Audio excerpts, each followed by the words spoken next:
Hello and welcome to the Content 10X podcast. I'm your host, Amy Woods, and this week I am joined once again by Hayley Evans, my wonderful co-host on this series about webinars. So Hayley, welcome back to the podcast. It's great to be here again.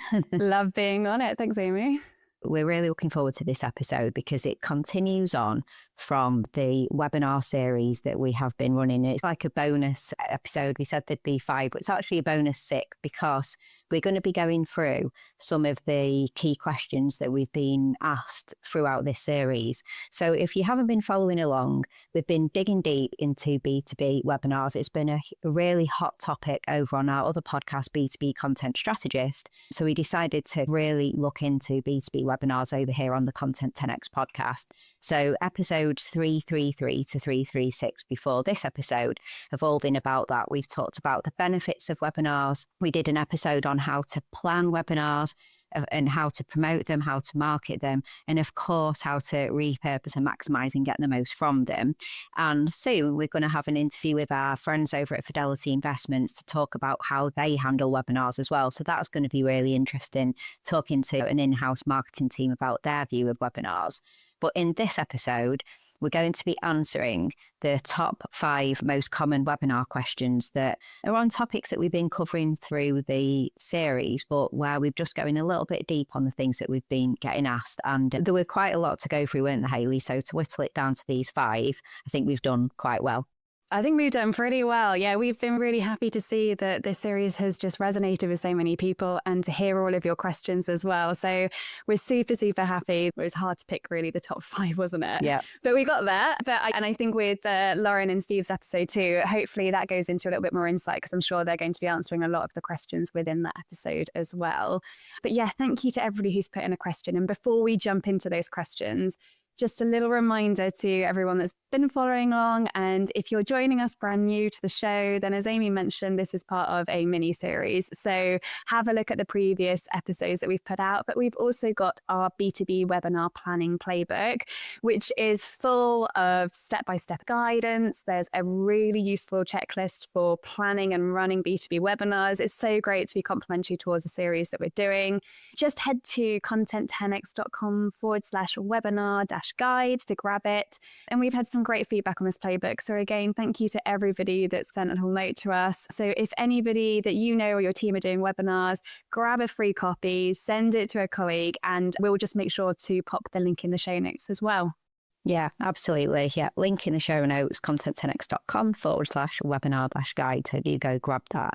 So the first question, and for you, Hayley, I'm going to put this over to you. And I think it's a fantastic question.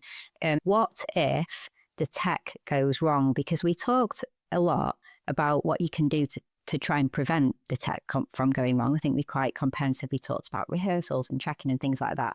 But let's face it, all the checks in the world, what if the tech goes wrong? So what do we think about that? It's brilliant. I think we can do as many checks in the world, but tech always goes wrong. It's inevitable that at some point you are going to face a challenge that the tech will be going wrong. So the best thing to do is to be prepared for it to fail and know what contingencies you've got in place when it does fail, because it's better to go through every single avenue than to think it won't be happening, because I promise you it will do. And we've seen it with some of our great friends.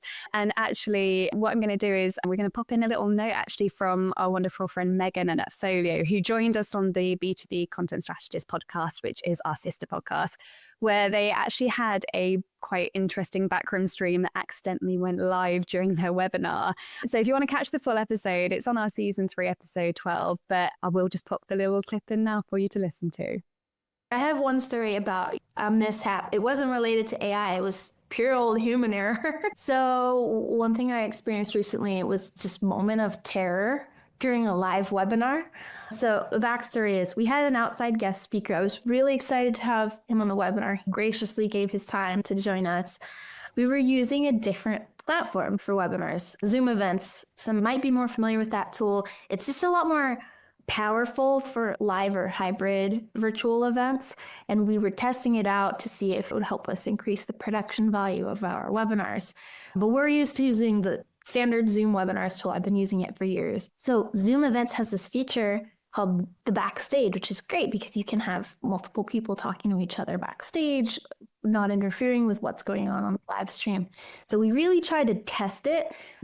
Let's test having everybody who's speaking move out of the backstage onto the webinar. And so I was confident we knew how to do it. But when we went live, both of our speakers were on the stage and there was no sound. And so finally I decided, okay, I'm going to have to exit the backstage. And then as soon as I exited the backstage, I realized that the audience had been able to hear them the whole time, but they thought that the audience couldn't hear them. So our presenters were pros. They recovered really fast and the rest of it was fine, but it was sheer panic for everyone. So that was great, wonderful from Megan. And it just goes to show they've run so many webinars before that these things tend to happen. So I guess answering the question in full of what happens when the tech goes wrong, I'll cover up a few bits. So the first thing, stay calm, communicate with your audience, don't just go silent. They're aware that there's a tech issue. They've probably been on plenty of webinars where they've had tech issues before. So just reassure them. We would definitely suggest where you can have a co-host or a moderator. It's really useful. We've had situations where you don't know where, I don't know, an engineer might cut off the Wi-Fi in the middle of the street and you weren't aware of it. There's been situations which have happened before. So it's really useful to have a co-host who can just pick up as soon as something drops out. And they're great as a facilitator for the webinar itself. So they can just be a really great plan B. Have a holding slide to hand just in case anything happens. You've got something that can just go up. It just might be saying, oops, tech issues, back in a moment. Whatever you want to pop up, just make sure that you've got a just in case. You can also switch devices. Sometimes we recommend to clients to log in on multiple devices, have one on your phone, have a laptop, just in case something cuts out. You've always got something on standby. It's also really good to print out your presentation notes. Again, if something happens or your internet freezes or the slides don't work, you can just run off of those rather than relying on kind of anything digital. Again, there's platform support tools as well. So it's worth, though, I would say with this, don't look for them at the moment the tech goes wrong. Have everything ready. So if you need to use a support tool, you know exactly where you're going to. You've got the website URL ready to set up and have it so it goes as smoothly as possible. Worst case, reschedule. You can totally reschedule. These issues happen regularly. Send like an apology. If this is a webinar that you've run before and you've already got a replay of it that you can send to any of the attendees, you could also do that. There's a lot of issues in terms of when tech can go wrong, but I would say the best thing that you could do is attend webinars, see what tech issues go wrong, and play out every wrong case scenario and have a recovery report for what you will do when it goes wrong, so that immediately you're not having to panic and think in the moment. You know exactly what plan A and plan B is, and then you can recover straight away. Yeah. So yeah, I hope that kind of covers all of the questions there. That's excellent. I completely agree. Think of everything that could go wrong and have that mitigation and contingency in place. Yeah. Because like you said, all the best planning in the world, things can go wrong. And it's being calm and having a plan in place should that go wrong, playing through in your head. I love what you said there, Hayley, things from holding slides to a separate screen in case you lose the ability to share, through to a co-host and the tech, different networks, things like that. Have that plan, every possible contingency. And also, I think you said this, just being calm enough to call it out as well, rather than struggle through. If you're delivering a webinar from a home office and all of a sudden the gardener turns up and they can't hear you because of the noise or something, it's best to just call it out, isn't it? And say what's happening and deal with it or reschedule whatever than struggle through, because everyone can see there's an issue. Don't struggle through, just say we're all human. Absolutely. Yeah. And sometimes they make the most memorable moments when things go wrong as well. Don't forget that that's really important too. We've all seen the kind of BBC clip where he's hosting and his kids run in and the mum runs in after the kids and things. But you remember that and actually utilize that to the degree. People find that kind of humility and just being human really resonates with them. And so actually there's an opportunity for kind of, in worst case scenario, actually additional connection in those points. Absolutely. Yeah. And you know what? If you have bloopers and mishaps, then you can repurpose them. So yeah, he can have a show reel of the bloopers and mishaps of this webinar series and have some comedy content. So it's always a content opportunity. Mel Robbins does that at the end of every single episode, that she has a blooper reel, and I love it. So Amy, I guess like tech is one thing and when it goes wrong, but if you have an issue, for example, why people aren't signing up, what do you do? When do you start to take action, and what action can you take for it?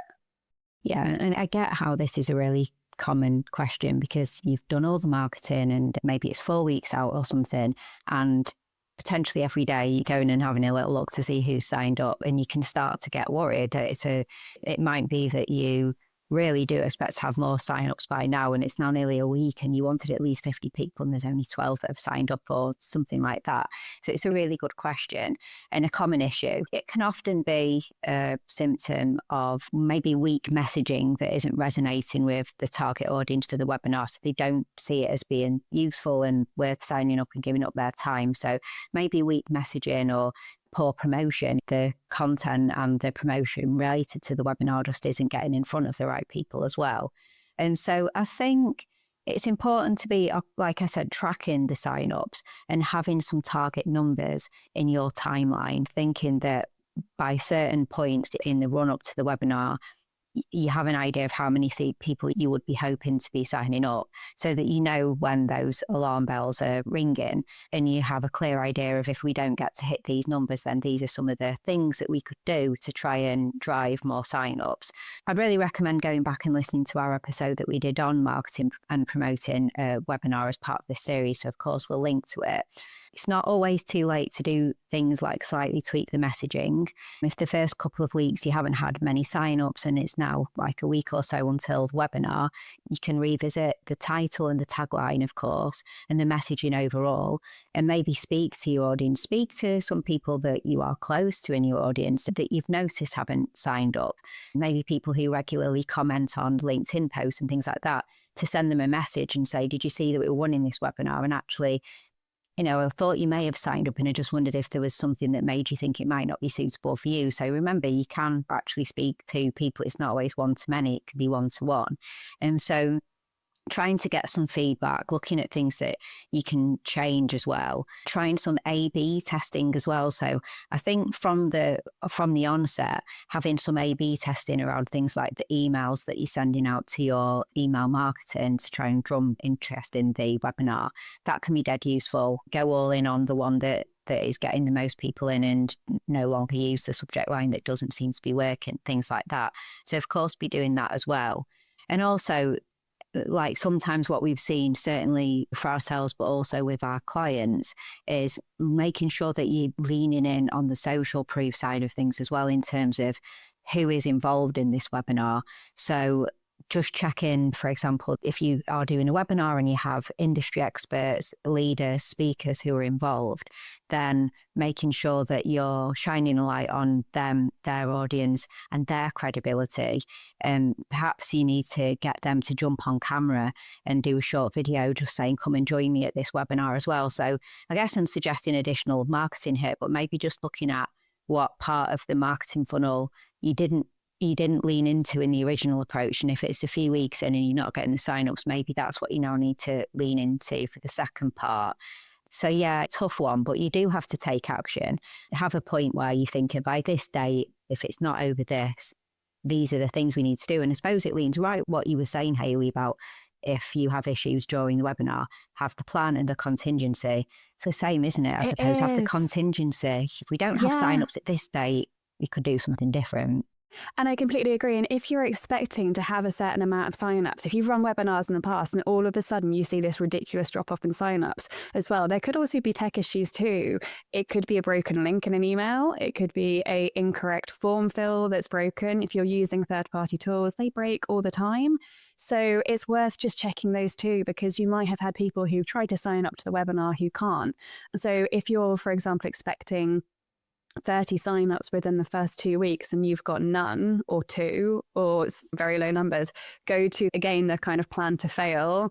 Are we checking that something isn't going wrong in terms of the nurture sequence? Is there an error on kind of emails going out? Is there an error on the form fills or the automated calendar invites? All of those things are worth checking as well, aren't they?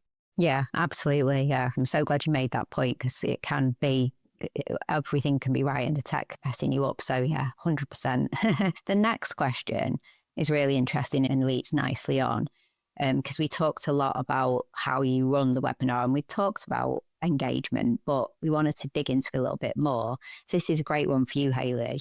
So how do you get people to stay on the webinar, and how do you get them to engage? If it's a live webinar, of course, but how do you get them to stay? How do you get them to engage? Yeah, this question came up time and time again, and it's understandable. Anybody who's hosting a webinar might feel a little bit worried if you've got a quiet audience, but don't panic. I think we need to always remember that sometimes that can make us as the host feel more awkward when actually the audience is really engaging. So a silent audience doesn't always equal disengagement. People might be listening intently, or they just might actually just be quiet in general and not be the sort of people that will step up and add to the conversation. And that's totally fine. But we understand that, you know, low interaction can be frustrating when it's a huge part of your webinar to interact with the audience, and drop off can be frustrating to see during the webinar. But I guess our tips would be for this is, first and foremost, make sure that you're keeping it really tight. So stick to the time limit that you've set, but make sure it's the pace as well. Within the first couple of minutes of opening that webinar, people are going to have that gut feeling of the pace that it's going to be going at, the value that they're going to be receiving. So open with that strong hook and open with that energy as well and that pace, and get people moving along. Front load all of the value. And this is something that we do in a lot of our podcast episodes as well, because a drop-off rate from webinars and podcasts is very similar. If you want people to listen to the value, make sure that you don't save all the great stuff to the end. Put it at the front. Your people might have to drop out for certain reason, or they might not feel like the value is being added. So don't leave everything great for the end. Make sure it's right at the front, but also give people a reason to stay towards the end. So what we like to say to do is sharing that agenda up front, letting people know what's coming, and adding those points of, this is the value that you're going to get if you're going to stay on this webinar right until the end. Sometimes you can, if you want to start engaging with the audience, sometimes it's fun to run a poll within the first few minutes if you feel it's appropriate. It's just an icebreaker. Again, as we've said with kind of tech issues as well, just be human and try and get people to engage. People are really awkward in terms of the first person stepping up. So also, this is why we like having a co-host or a facilitator who kind of acts as an audience member, and then they can break the ice as such. And then maybe you could do a quick quiz. But one other thing as well is we quite often say, if you really want to engage that audience and you have a very in-depth audience as such, you can also run like a would you rather scenario. Would you rather that we go deeper into subject A or subject B? And then have slides available for whichever subject that your audience wants. So again, that's giving an audience the reason to stay on longer.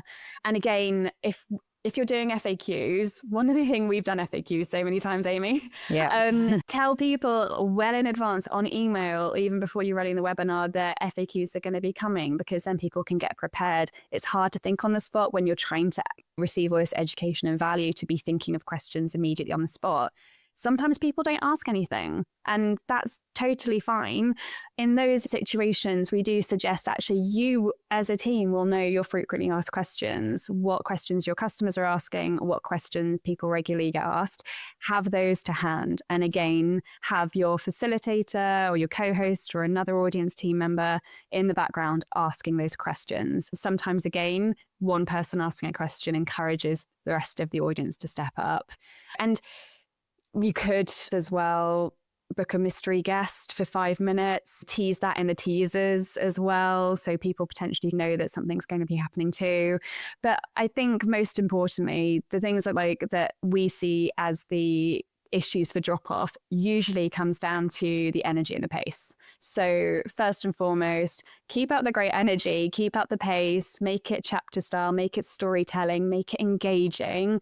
But again, don't confuse disengagement with disinterest. All right. Would you say, Amy? Yeah, I completely agree with you. I think I'm thinking about for me personally and what you were saying about sharing the agenda at the start as well. People want to know where it's going. People want to be aware of what's included. If I join a webinar and they don't really share an agenda as such, I don't really know where it's going, especially if it's more of a presentation versus a panel discussion. They usually lose me because I don't know what I'm staying around for. Whereas if I have an agenda, I'm like, oh, great, really want to hear that bit towards the end and all of that. So I agree with everything, depending on the format, but having agendas and energy and everything, I think you answered that perfectly. Lots of great tips and advice within that. Yeah, and just to follow that up, I really do think as well, we have to be mindful of how people are actually consuming this content. And quite often we can all hold our hands up and say, like, when you're actually attending a webinar, quite often you might be dual tasking. So you might be working and listening to the webinar in the background, and there might be only specific sections of content that you'll be going to be really interested in consuming. And so that's why the agenda is really important for the webinar, to make sure when those points come up, that audience member can be like, oh, yeah, this one's from me. Yeah, 100%. Yeah. So it's just kind of 101 best practice to get into that habit, isn't it? So I agree. Cool. The next question. Yeah. How to convert after the webinar is over.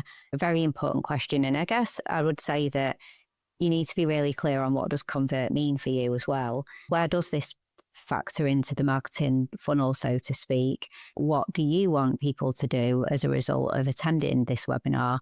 Are you wanting them to go on and book in a product demo, or are you wanting them to attend a sales call, or is there another more in-depth piece of content that if you can just get them along that road to that case study, or what is it? So what does conversion mean for you? I think is super important. It's not going to be the same for everyone. But again, I think we've said this a few times, but follow-ups is where the conversion happens. So you want to be able to segment your audience, and hopefully you can segment your audience in terms of who turned up, because you may be able to find a bit more additional information about them. But also, very much attendees versus no-shows. There will be people who sign up but don't attend. I'm a classic offender of that. I often sign up for webinars and I just want the replay and everything. To treat them both separately in the follow-up. People who attended, you're more going to be following up, providing them with another layer of information, but maybe going a little bit deeper onto things that were covered, and the messaging will be different. For the no-shows, you're going to want to share with them the content and what they missed and take a slightly different angle with them. So it's all about segmenting and doing a really good follow-up. Also, you can do things like obviously asking for feedback within the follow-up. And I guess just think of this webinar as a step in a conversation. And we keep saying this in this episode, but planning in advance, therefore, where that conversation is go based on whether they turned up or not and what other information you can get from them. But I would just like to just add one last thing to this answer, which is it's not always a volume play as well. So when we're talking about having those email sequences and segmenting people and things like that, that obviously sounds very one-to-many, doesn't it? But don't forget just one-to-one as well. A lot of the B2B webinars, certainly with the clients that we work with, it's not a volume play. These are very niche webinars of which we want people in very particular roles in types of organizations to come along and gain value. It's not always too hard to get a one-on-one follow-up with these people and booking calls and speak to them, or direct one-to-one emails asking them what they got from it and trying to move them further along in the direction that you want to move them in, or not if they're not right. So don't forget that as well. It's not as a volume play, and if it's not volume, you can turn off the automation and get very personal with the attendees as well. So I think that's super important. Yeah, absolutely. And I think it's as well really looking into the nurture sequence and like analytics as well afterwards. You might also be including multiple links within that. You might do the webinar replay on one. You might then follow up. Have a look into that as well, because again, the more personal that you can get with your audience, that's the personal touch that really adds to that conversion. Absolutely. I completely agree with you on that. So another fantastic question, and the final question: how do you decide between gated and non-gated webinar content? So what are you thinking about that, Hayley? Oh, it's the classic question, isn't it? And the answer's always evolving. There's arguments for both. Traditionally, we normally see webinars and the assets being gated, especially for B2B and lead generation. But I think we all can say that there is a massive shift. Most marketers tend to be choosing ungated content. The reason being is that we want to gain as little resistance as possible. And usually if it's harder for people to fill out forms, they might drop off. So what we want to do is just make sure people are actually getting that content rather than dropping off at any point. If your content is strong and genuinely helpful, you can build more trust sometimes by just giving it away freely. People we've seen are more likely to engage further with your brand if they've had a positive, no pressure experience. But we also appreciate that there's a kind of play off between lead generation as well. So I guess in terms of how to decide, what I tend to look in terms of it is to think about both the content depth and the stage of the funnel that you're actually at. If you think about it in terms of if you're giving a lot of high value, strategic, specific content that's further up the funnel, I would suggest to do it gated. Those are the people who are potentially going to be conversions. So we want to see as much lead gen as possible within those. If it's lightweight, lower down the funnel, awareness level content, I'd likely stick to ungated, gain the trust, build that audience up. And then when they start to go further up the funnel, then put in the gated content. And again, like I mentioned, consider that objective. If it's lead generation, gate your content. If it's brand awareness, ungate your content. It's as simple as that. But again, like what I just wanted to touch upon again was in terms of resistance, please just be mindful that what we want to do is make the whole customer journey for this as resistance free as possible. So look at those form fills. If there's anything that's not actually required, remove anything and try and make them only fill out one thing. If they they shouldn't be filling out a form to download a webinar that they've already watched. Webinar replays should just be completely ungated for them. So yeah, I think that's it. Just keep it frictionless and decide in terms of the funnel and objectives of whether it's going to be gated or not. Yeah, I completely agree. It is a big question to gate and ungate, and I completely agree with you. And I think people are experimenting a lot more at the moment with the ungated aspect, aren't they? I'm interested to hear more on that, but yeah, I think that's a perfect answer to that. So there you have it. They're 5 of the most common webinar questions that we've answered here, and I hope that we are just helping you feel a bit more prepared and a bit less overwhelmed if you are running B2B webinars or thinking of running B2B webinars. Yeah, and I have to say, like, I've loved this second series running it with Yomi, and we've absolutely loved diving into everything B2B webinars. And as I mentioned, it's from the whole mini series, planning and promoting and repurposing, and now to answering your questions and a future exciting episode that's coming up as well. But I just wanted to say, if you've enjoyed this series and if there's a specific topic you'd like for us to explore further, whether it might be thought leadership or content repurposing or anything in between, if there's something that you've listened to on this podcast that sparks your interest, or even on our sister podcast, B2B Content Strategist, we'd love to hear from you. We've actually got a really new, exciting mini series coming up, which I cannot wait to do. It's all about content strategy, something that I'm beyond passionate about. So I'm really excited to share that one with you. But we're also soon going to be having an interview with our amazing clients over at Fidelity. Steve James and Lauren Franklin are going to share with us how important their webinars are to Fidelity and how to use them. You're going to gain so much information from this episode. We can't wait for you to hear it, how they started with one webinar series and they branched out into multiple and so much more. So yeah, listen, keep an eye out for that one coming out soon. Yeah, it's going to be a fantastic episode. Absolutely. Can't wait for that one. So it's been absolutely fantastic. Do not forget about our B2B webinar planning playbook as well. We mentioned it at the start. It's free. It's just jam-packed full of really useful information. It's step-by-step guidance and really useful checklist for running a B2B webinar, whether it's useful for you or somebody in your team. Do go and grab that. So just go to content10x.com/webinar-guide, or just click the link in the show notes now if you're listening to this on a podcast app, or head to content10x.com/337 and you'll be able to get a link to it there as well. Also, it would be remiss of me not to say that if you want any help with webinars as well, if you want help with planning them, strategizing through to facilitating, and then the repurposing and maximizing them, then don't hesitate to get in touch with us here at Content 10x. That's what we do. So just head to our website, content10x.com, or indeed with any types of B2B content, from events to white papers to video podcasts, blog posts, you name it. We will support you with your content. Please do get in touch. We would love to chat with you. Absolutely. And also you can reach out to me and Amy on LinkedIn too, if you'd like to as well. Our DMs are always open for any questions. Yeah, absolutely. And again, we'll put links to both Hayley and I LinkedIn to connect with us, and say you listen to the show if you've got any questions on LinkedIn. So just head down to the link in the show notes.